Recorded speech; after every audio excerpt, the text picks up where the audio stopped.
رحمت تو کسی بھی وقت گھروں میں آنے کے لیے تیار رہتی ہے، کیونکہ رب تو رحمان ہے، الغفار ہے۔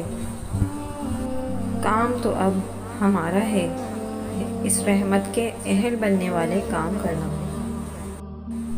اس رب کے احکامات کے مطابق صبح و شام کرنا، نافرمانی سے خود کو بچانا، محبت اور نرمی اپنانا، دعاؤں کا مزاج بنانا۔ آج جو بھی مشکل آپ کو اپنی زندگی میں نظر آ رہی ہے، یاد رکھیں اسے آسانی میں بدلنے والا رب رحمت کا بادل کسی بھی وقت بھیج سکتا ہے۔ توبہ، عبادت، فرض کی ادائیگی، صدقہ اور اچھے اخلاق اپنائیں اور رحمتوں کے بادلوں میں آ جائیں۔